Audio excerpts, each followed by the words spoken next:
مل کے باواز بلند صلوات اللہ صلی علی محمد و آل محمد۔ روایت میں ہے کہ جب فرش عذاب بچھا دیا جائے اور ذاکر اہل بیت اپنا ذکر شروع کرے، اس سے پہلے اپنی جھولیوں کو پھیلایا جائے اور وہ دعائیں جو ہر فرش عذاب پہ مانگی گئیں، ہر تعزیہ ہر ذوالجناح پہ مانگی گئیں، اور وہ مناجات جو آج تک پوری نہ ہو سکیں، اللہ تعالیٰ آپ سب کی وہ حاجات پوری فرمائے۔ بہرحال اس فرش عزا کے بچھانے میں جن جن مومنین و مومنات نے اپنے اپنے انداز میں تعاون کیا، بہرحال ان سب کی توفیقات خیر میں اضافہ فرما۔ جن جن گھروں میں مومنین و مومنات مریض ہیں، بیمار کربلا کا صدقہ ان کو شفاء کاملہ و عاجلہ نصیب فرما۔ بھائی امتیاز حسین نے اپنی بیٹی کے لیے خاص طور پر دعا کے لیے کہا ہے، ایک مومنہ خاتون کے لیے کہا گیا ہے، باقی جہاں جہاں پہ دنیا بھر میں مومنین و مومنات مریض ہیں، بار الہ ان سب کو شفاء کاملہ و عاجلہ سے سرفراز فرما۔ بار الہ ہم سب پریشان حال مومنین کی پریشانیاں رفع فرما۔ دنیا بھر میں جہاں جہاں عزاداران مظلوم کربلا اپنے اپنے انداز میں عزاداری میں مصروف عمل ہیں، ان سب کی توفیقات خیر میں اضافہ فرما، ان سب کو صحت و تندرستی عطا فرما، ان کی عبادات کو بہترین اجر کے ساتھ قبول و مقبول فرما۔ شہدائے ملت جعفریہ اور وہ لوگ جو گزشتہ چہلم پر ہمارے ساتھ اس پرسے پر شریک تھے اور آج ہم میں نہ رہے، ان سب کے اپنے اپنے مرحومین کے درجات کی بلندی کے لیے، قائم آل محمد کے جلد ظہور کے لیے، بیماروں کی شفا یابی کے لیے، اپنی اپنی دعاؤں اور حاجات کی برآوری کے لیے مل کے باواز بلند صلوات اللہم صلی علی محمد ماشاءاللہ لا حول ولا قوة الا باللہ العلی العظیم۔ الحمد للہ الذی جعل الحمد مفتاحا لذکرہ وسببا للمزید من فضلہ ودلیلا علی آلائہ وعظمتہ، ثم الصلاة والسلام علی حبیبہ وخیرتہ مصطفى الأمجد أبي القاسم محمد صلى على محمد وعلى آله الطيبين الطاهرين المعصومين المظلومين، سيما بقية الله في الأرضين، ثم اللعن على أعدائهم وأعداء الله أجمعين۔ أما بعد فقد قال سبحانه وتعالى في كتابه المجيد وفرقانه الحميد وهو أصدق القائلين، بسم الله الرحمن الرحيم، قل لا أسألكم عليه أجرا إلا المودة في القربى۔ مل کے باواز بلند صلوات صلی علی محمد و آل محمد۔ بتایا گیا ہے کہ وقت کے دامن میں گنجائش نہیں، اور ذکر بھی ان ہستیوں کا ہے کہ جب وقت نہ تھا وہ ہستیاں تھیں، وقت نہ تھا وہ ہستیاں تھیں۔ قرآن مجید میں اللہ کی ذات فرماتی ہے، لو انزلنا هذا القرآن على جبل لرأيته خاشعا متصدعا من خشیت اللہ۔ اگر یہ ذمہ داری، یہ نور اگر میں کسی پہاڑ پر نازل کرتا، اور وہ انسان کہ جس کے قلب پر میں نے ذمہ داری اتار دی، اگر یہ اتارنے کی بجائے میں کسی بلند و بالا پہاڑ پر یہ ذمہ داری نازل کرتا، تو یہ خشیت الہی سے، خوف الہی سے ریزہ ریزہ ہو جاتا۔ لیکن میں خدا نے یہ پسند فرمایا کہ میں یہ ذمہ داری قلب آدم پر اتاروں، اور قلب آدم پر میں اس اہم ترین ذمہ داری کو نازل کروں۔ اور جب میں نے یہ ذمہ داری عطا کر دی تو اس کے ساتھ میں نے حضرت انسان کو کچھ نعمتیں بھی عطا کی۔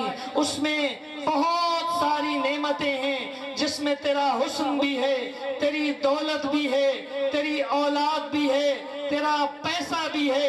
اور جب اللہ نے یہ نعمتیں عطا کر دی نا تو فرمایا ان تعدوا نعمت اللہ لا تحصوها، اگر میں نے تجھے 40 سال عمر عطا کی ہے، اگر میں نے تجھے 60 سال عمر عطا کی ہے، اگر تم میں سے کسی انسان کو میں نے اس سے زیادہ عمر عطا کر دی، کوئی 70 سال جی لیا، کوئی 90 سال کی زندگی تک پہنچ گیا، اگر میں نے اتنی زندگی عطا کر دی تو 90 سال تک ایک ایک لمحہ میری نعمتوں کو گنتا رہ جا، لا تحصوها، تو ان نعمتوں کو گن نہ پائے گا۔ تجھے میں نے آنکھ عطا کی، اس چھوٹی سی پتلی کے اندر تو مختلف رنگوں کی تمیز کر سکتا ہے۔ تجھے میں نے زبان عطا کی جس سے تو ہزاروں قسم کے ذائقوں کو الگ الگ کر کے پہچان سکتا ہے۔ کون کون سی نعمتیں گنواؤں، وقت کے دامن میں گنجائش نہیں۔ ایک نعمت ایسی ہم نے ڈھونڈنی ہے اپنی اس نشست کے اندر کہ جس کے بارے میں ہم یہ کہہ سکیں کہ یہ باقی نعمتوں سے اعلیٰ نعمت ہے۔ وہ کون سی نعمت ہے کہ جو اللہ نے جتنی بھی نعمتیں عطا کی، اگرچہ اللہ نے جو فرما دیا کہ ہم اللہ کی نعمتوں کو گن نہیں سکتے، ان کی اہمیت کو تو جان سکتے ہیں۔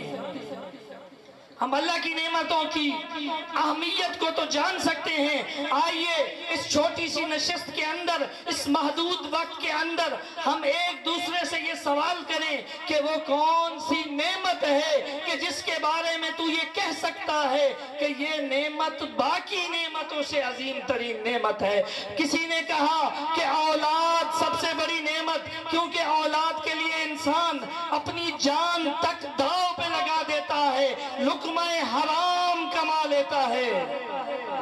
اب چونکہ ذکر آ گیا لقمہ حرام کا تو آپ کو بتاتا چلوں کہ 2 محرم سے لے کر 10 محرم تک میرے مولا حسین نے 40 خطبے دیے ہیں اشقیاء شام کو۔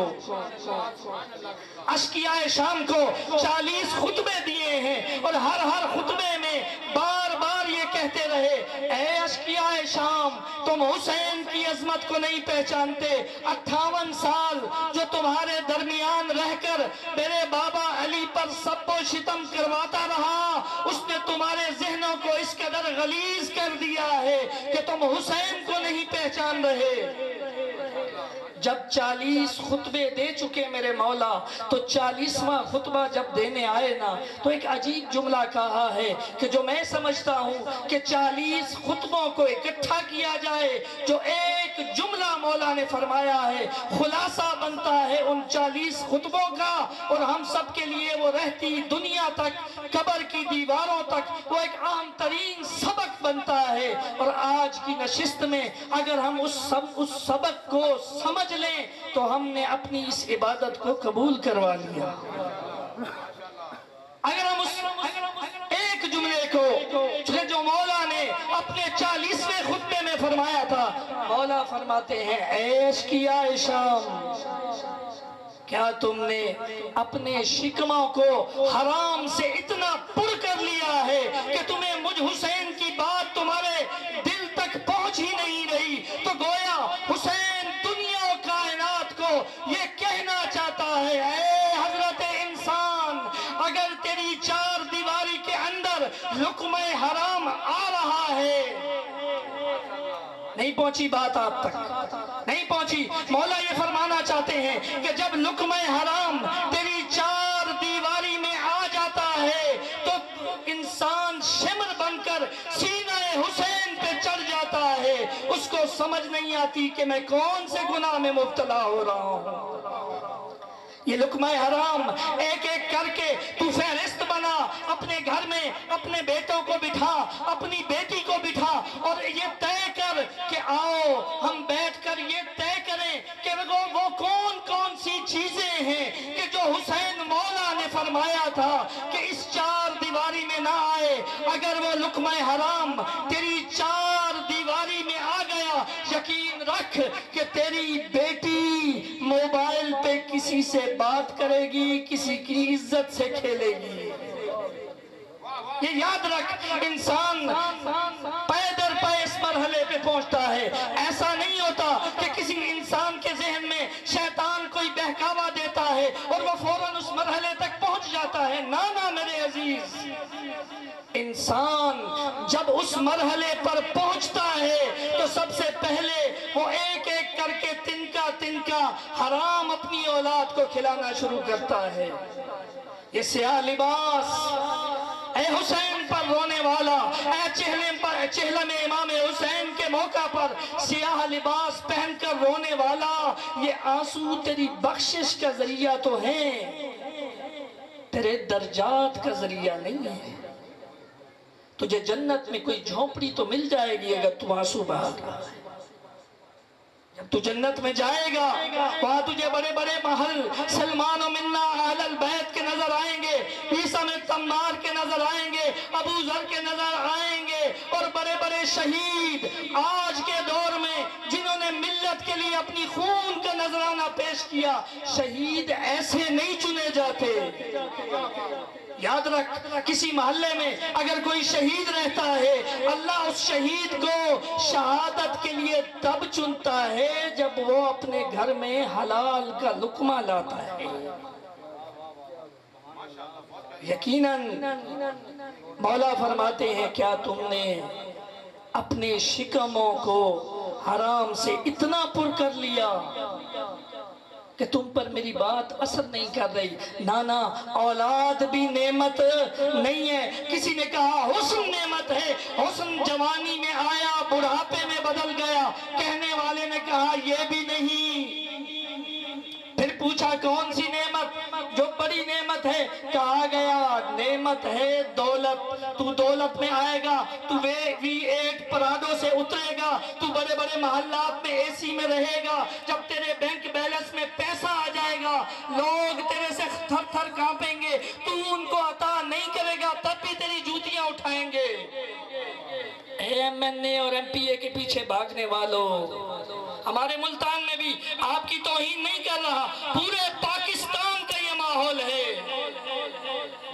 کیوں آج ہم اتنی قسم پرسی کی زندگی جی رہے ہیں؟ ہم نے وہ صراط مستقیم چھوڑ دیا کہ جس کے بارے میں امیر المومنین سے پوچھا گیا کہ کیا تعریف ہے عدل کی، تو مولا نے فرمایا وضع الشیء علی محلہ ہوا عدل، کسی بھی چیز کو اپنے حقیقی مقام پہ رکھ دینا یہ عدل ہے۔ تو قصاب ہے، تجھے قصابی آتی نہیں، تجھے کوئی قصاب کے پھٹے پہ بٹھا دے، تجھے پڑھانا آتا نہیں، تجھے استاد بنا دے، تو سب سے بڑا ظالم و جابر ہو، تجھے چیف جسٹس بنا دے، تو زانی ہو، شرابی ہو، کرپٹ ہو، تجھے وقت کا وزیر اعظم بنا دے۔ حسینیت زندہ باد، حسینیت زندہ باد، یزیدیت مردہ باد، یزیدیت مردہ باد، نعرہ حیدری، نعمت عظمیٰ تلاش ہے آج کی اس محفل میں۔ چونکہ مجھے وقت بڑا کم دیا گیا، نہایت معذرت کے ساتھ مجھے کہا گیا کہ آپ نے 5 منٹ فضائل پڑھنے ہیں اور پھر مصائب پڑھنا ہے۔ کوشش کر رہا ہوں، بار بار گھڑی بھی دیکھ رہا ہوں۔ میں تو ملتان سے سفر کر کے آپ سے بہت ساری باتیں کرنے آیا تھا، بس نعمت عظمیٰ کی تلاش اس چھوٹی سی محدود سی نشست میں ہم نے ڈھونڈنی ہے۔ نعمت عظمیٰ کیا ہے؟ آ گیا ایک مومن صادق آل محمد کے دروازے پر، صلی علی محمد و آل محمد، اور پوچھنے لگا مولا جب ہمیں کوئی نعمت عطا ہو شکریہ ادا کیسے کریں؟ اولاد عطا ہو، پیسہ عطا ہو، امتحان میں پاس ہو جائیں، گھر بن جائے، گاڑی آ جائے، یہی مادیت پرستی کی باتیں ہیں، ہماری یہی خواہشات ہیں جن کے لیے ہم فرش عزا جیسی عظیم نعمت پہ آ کے بیٹھتے ہیں۔ تو فرش عزا پہ آ، تو اپنا کردار مانگ، تجھے اللہ ولایت عطا کرے گا۔ اسی فرش عزا سے کوئی تقی بہجت بن گیا، اسی فرش عزا سے کوئی سلمان و منا اہل البیت بن گیا، اور اسی فرش عزا سے کوئی میثم تمار بن گیا، اور اسی فرش عزا سے ایک فرزند حیدر قاسم سلیمانی بن گیا، کہ جس نے 5 ملکوں کے اندر یزیدیت کو جہاں جہاں یزیدیت سر اٹھاتی رہی، قاسم سلیمانی کچلتا رہا۔ ابھی کچھ عرصہ پہلے میں میڈیا پہ ایک شخص کو دیکھ رہا تھا جو ملت تشیع کو للکار کے کہہ رہا تھا کہ اے مکتب تشیع، ذرا تم نکلو تو صحیح، ہم دیکھیں گے۔ اس شخص کے لیے میرا جواب ہے، تو بھول گیا صفین کو، تو بھول گیا جمل کو، تو دور نہ جا، تجھے آج کی جنگیں یاد کراؤں۔ تو نے 5 ملکوں میں یزیدیت کو اٹھایا، ہمارا ایک فرزند تجھ سے قابو نہ آیا۔ وہ کہتا رہا کہ تیرے پیچھے امریکہ ہے، تو داعش کے لبادے میں امریکہ کی صورت میں آ رہا ہے۔ جب اس نے شام میں اس یزیدیت کو کچلا، اس کے بعد افغانستان میں کچلا، اس کے بعد ایران میں کچلا، اس کے بعد عراق میں کچلا، اس کے بعد پارا چنار میں کچلا، ایک ایک مقام پر جب کچلتا رہا نا، تو آنا پڑا استعمار بزرگ امریکہ کو اپنا وہ لبادہ کھینچ کر قاسم سلیمانی کو شہید کرنا پڑا، اور بتانا پڑا کہ یہ تو وہ ہے کہ جس نے 5 ملکوں میں ہمیں شکست دی ہے۔ نعمت عظمیٰ کیا ہے؟ آ قرآن کے اندر دیکھ، قُل لا اسألکم علیہ اجرن الا المودۃ فی القربى، ایک پلڑے کے اندر پوری نبوت رکھ دی گئی۔ قُل لا اسألکم علیہ اجرن، میں تم سے کوئی اجر رسالت طلب نہیں کرتا، مگر یہ کہ اگر رسالت کا مول لگاتے ہو تو ترازو کے ایک پلڑے میں میری پوری نبوت رکھ دو، اور دوسرے پلڑے میں مودت اہل بیت رکھ دو۔ لیکن میں پوچھتا ہوں، کیا امت نے مودت کا حق دیا یا نہ دیا؟ کیا امت نے دیا یا نہ دیا؟ آئیے پرسہ دیں، چہلم کا موقع ہے، روز چہلم تھا، آئے مل کر پرسہ دیتے ہیں اس بی بی کو کہ جس کو ام المصائب کے نام سے یاد کیا جاتا ہے۔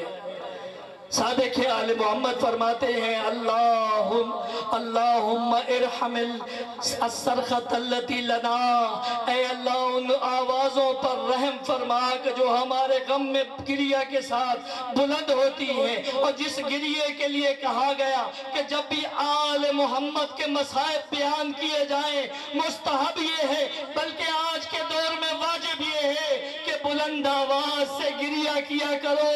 آل محمد پر میں کس قسم ظلم کا تذکرہ کروں؟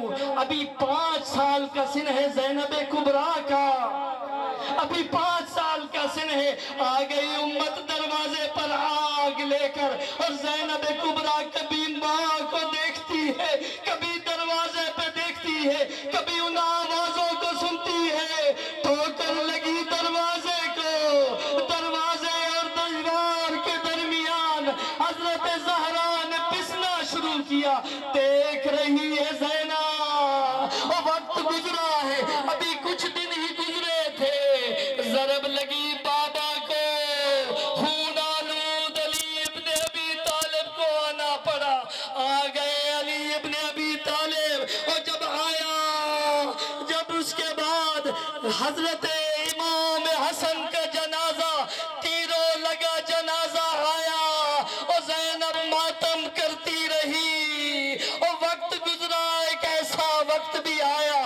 دروازے پہ کھڑا ہے حسین اور کہہ رہا ہے او بہن زینب مجھے ایک پھٹی ہوئی قمیض دے دو، مجھے پھٹی پرانی قمیض دے دو۔ لائی ہے زینب قمیض، اس قمیض کو پارا پارا کرنا شروع کیا، اس کو پارا پارا کر رہے ہیں حسین اور چلے ہیں کربلا کی جانب۔ یہاں گیا ہے ذوالجنا اور اس ذوالجنا کو دیکھو، اسی کی شبیہ تھا وہ ذوالجنا کہ جس پر حسین سوار ہوئے اور اس کے کان میں جا کر ایک جملہ کہا، میں یہ بھی جانتا ہوں اے ذوالجنا تو تھک چکا ہے، ایک آخری منت لگا مجھے مقتل تک چھوڑا، اس کے بعد تو آزاد ہے۔ چلا ذوالجنا، 3 بار حسین کو کہنا پڑا اور جب دیکھا پاؤں پہ سکینہ بار بار یہ کہہ رہی تھی اے ذوالجنا میرے بابا کو نہ لے جا، جو بھی گیا ہے مقتل کی جانب وہ واپس نہ آیا ہے، میرے چچا عباس کو لے گیا تھا نا وہ بھی واپس نہ آئے، اور حضرت علی اکبر بھی واپس نہ آئے، اور شہزادہ قاسم بھی واپس نہ آئے۔ منت لگا میرے بابا کو نہ لے جا، ماتم حسین یا حسین یا حسین